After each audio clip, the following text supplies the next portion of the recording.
Les Actes des Apôtres, chapitre 8. Saul avait approuvé le meurtre d'Étienne. Il y eut ce jour-là une grande persécution contre l'église de Jérusalem, et tous, excepté les apôtres, se dispersèrent dans les contrées de la Judée et de la Samarie. Des hommes pieux ensevelirent Étienne et le pleurèrent à grand bruit. Saul, de son côté, ravageait l'église. Pénétrant dans les maisons, il en arrachait hommes et femmes et les faisait jeter en prison. Ceux qui avaient été dispersés allaient de lieu en lieu, annonçant la bonne nouvelle de la parole. Philippe étant descendu dans la ville de Samarie, y prêcha le Christ. Les foules tout entières étaient attentives à ce que disait Philippe lorsqu'elles apprirent et virent les miracles qu'il faisait. Car des esprits impurs sortirent de plusieurs démoniaques en poussant de grands cris, et beaucoup de paralytiques et de boiteux furent guéris. Il y eut une grande joie dans cette ville. Il y avait auparavant dans la ville un homme nommé Simon qui, se donnant pour un personnage important, exerçait la magie et provoquait même l'étonnement du peuple de la Samarie. Tous, depuis le plus petit jusqu'au plus grand, l'écoutaient attentivement et disaient « Celui-ci est la puissance de Dieu, celle qui s'appelle la Grande ». Ils l'écoutaient attentivement parce qu'il les avait longtemps étonnés par ses actes de magie. Mais, quand ils crurent à Philippe, qui leur annonçait la bonne nouvelle du royaume de Dieu et du nom de Jésus-Christ, hommes et femmes se firent baptiser.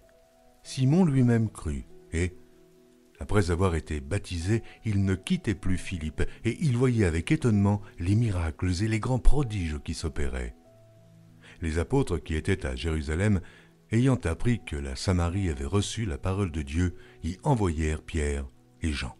Ceux-ci, arrivés chez les Samaritains, prièrent pour eux, afin qu'ils reçussent le Saint-Esprit, car il n'était pas encore descendu sur aucun d'eux. Ils avaient seulement été baptisés au nom du Seigneur Jésus. Alors, Pierre et Jean leur imposèrent les mains et ils reçurent le Saint-Esprit. Lorsque Simon vit que le Saint-Esprit était donné par l'imposition des mains des apôtres, il leur offrit de l'argent en disant « Accordez-moi aussi ce pouvoir, afin que celui à qui j'imposerai les mains reçoive le Saint-Esprit. » Mais Pierre lui dit « Que ton argent périsse avec toi, puisque tu as cru que le don de Dieu s'acquérait à prix d'argent. Il n'y a pour toi ni part, ni lot dans cette affaire, car ton cœur n'est pas droit devant Dieu. Repens-toi donc de ta méchanceté, et prie le Seigneur pour que la pensée de ton cœur te soit pardonnée, s'il est possible, car je vois que tu es dans un fiel amer, et dans les liens de l'iniquité. » Simon répondit « Priez vous-même le Seigneur pour moi, afin qu'il ne m'arrive rien de ce que vous avez dit. » Après avoir rendu témoignage à la parole du Seigneur, et après l'avoir prêchée, Pierre et Jean retournèrent à Jérusalem, en annonçant la bonne nouvelle dans plusieurs villages des Samaritains.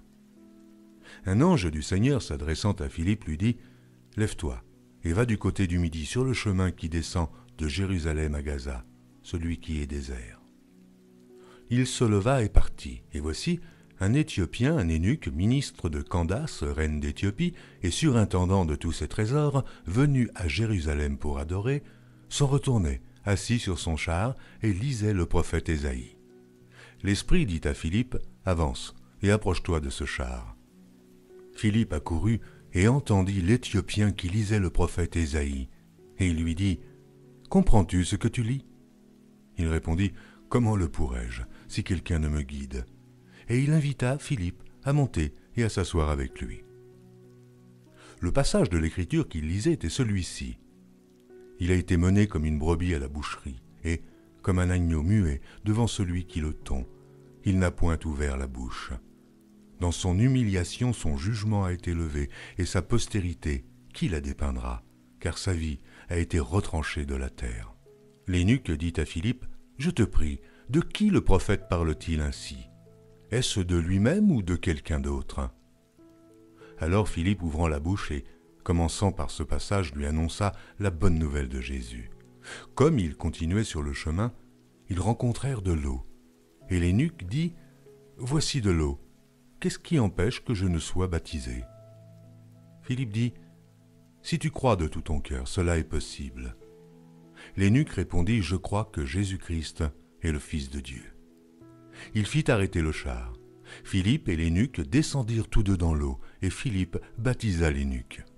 Quand ils furent sortis de l'eau, l'Esprit du Seigneur enleva Philippe, et l'eunuque ne le vit plus, tandis que, joyeux, il poursuivait sa route.